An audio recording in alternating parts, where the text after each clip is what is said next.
everybody, welcome back to my channel. Welcome back to Claiborne. I feel so very blessed to have you here with me today. So I came over here to the cabin today to check on my apothecary and make sure that I was going to be ready for Shaggy's vacation.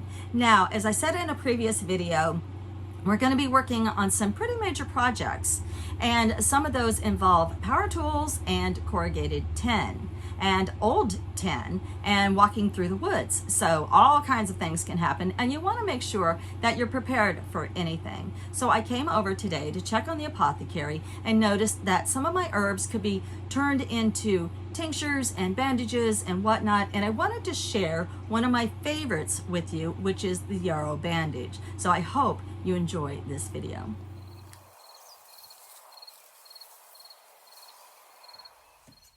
So while I'm cutting up the tape, I wanted to talk to you just a little bit about Yarrow.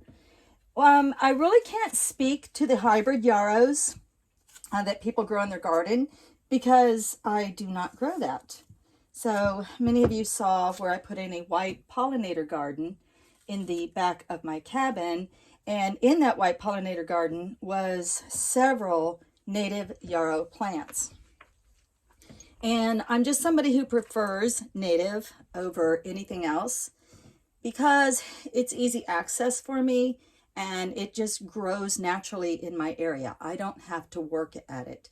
So if I wanted the variety and the color, I would grow some of the beautiful hybrid yarrows and I would know more about them. So I really cannot speak to the hybrid yarrows. So that might be something that you might want to do some research on and get curious about. And then put in the comments and let me know if the medicinal properties of hybrid beautiful garden yarrows are the same as the beautiful, lovely native yarrow. So yarrow in my area is in full bloom in May. So you'll notice that on my bandages, I just put Yarrow and the year that I picked it. Always keep my picked date year, because you can pick a lot of Yarrow and not go through these bandages and not use your Yarrow for anything else and then end up with Yarrow from last year. As far as I know, it still works. Just ask my daughter. She can testify.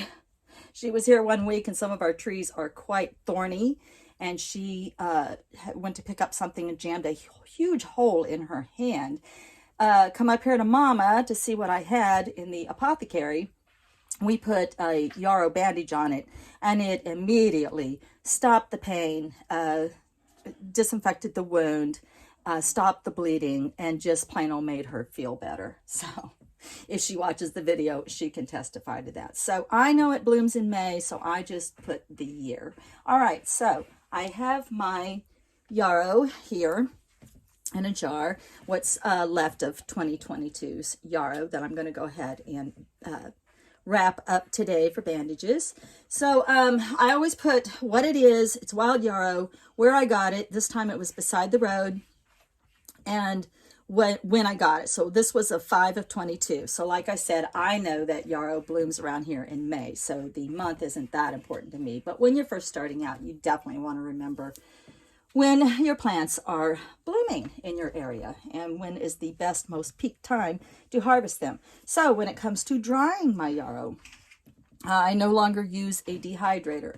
Well, my dehydrator just simply quit working, and I considered replacing it and decided that the heat, the added heat, probably wasn't the best thing for medicinal herbs. And I just wanted to let them dry naturally. So this is really a plate that I use a lot. I will just lay things out on it. I will cover it with a double layer of cheesecloth. I will put rubber bands around it. You've all seen me do this before. And I just let nature take its course. I keep it out of the sun and I let it dehydrate on its own. So then when I take my Yarrow out from last year, it might be a little bit stemmy still. So I'll just kind of dump it out on the plate and just feel through it with my fingers, my clean fingers. And there might be some blooms in here. I do want to take out the larger sticks though. You really don't want, when you're making a comforting bandage, you really don't want, a stem poking you in the skin. So I'll go through this, fine tune this, and pull these little tiny stems out of here. I don't have to be too precise, but something maybe that big is something you want to pull out. So let me go through that and get a nice pile of cleaned yarrow for you. Now I'm making your yarrow, you just use whatever size bandage you're wanting to make, a tablespoon or so of your yarrow, fold it over just like you would a nice little gift. I don't need quite that much cloth.